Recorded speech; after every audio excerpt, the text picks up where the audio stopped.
We begin in Boulder, Colorado. CNN's Lucy Kafanov is there for us. So, Lucy, we're learning new details of the investigation tonight. What can you tell us?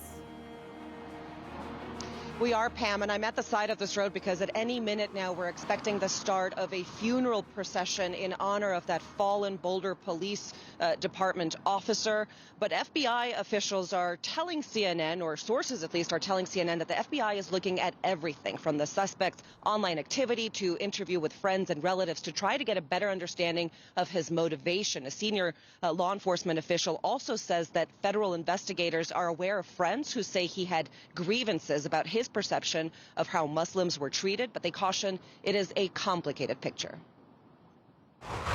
My heart has been racing every time I try and lay down.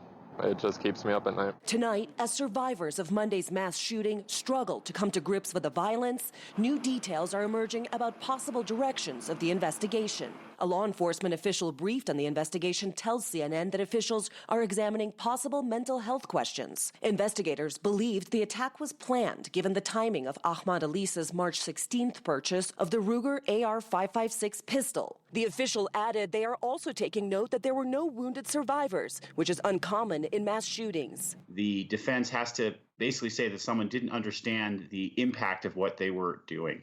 And in this case, given the number of different killings, it does appear that someone was acting deliberately. Alisa was living with his brother at this Arvada home, some 20 miles from the King Soopers grocery store in Boulder. A senior law enforcement source tells CNN that a search of the suspect's home turned up other weapons. His only known previous charge was for a third-degree assault, which Alisa pleaded guilty to, that took place in 2017. According to a police report, he got up in a classroom, walked over to the victim, and cold-cocked him in the head. He then got on top of the victim and punched him in the head several more times. Alisa told police the victim had made fun of him and called him racial names weeks earlier. I'm just so glad you're here still. The crime scene, now a makeshift memorial. This morning, several survivors of the shooting returned to pay their respects. It's been hard. Logan Smith, a barista who was working at King Soopers that Monday afternoon, escaped with his life.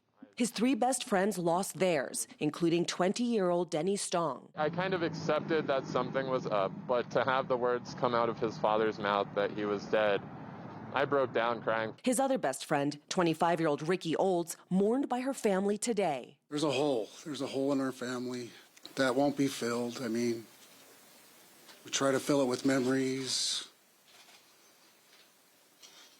You know, but it's tough. It's tough. In Colorado, grief and anger. We are sad, but we are outraged. You know, we are crying, but we're angry. A way to be better. Denver Nuggets coach Mike Malone tearing up during his tribute to the victims. I think about Eric Talley and his 7 kids. That's what I think about. I'm just heartbroken for them and everybody else.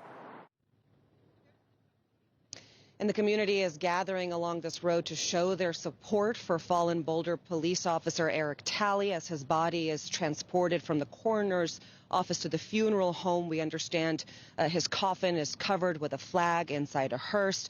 One of 10 people total who were so tragically gunned down in Monday's massacre. Pam. It's truly a hero. CNN's Lucy Kafanov, thank you.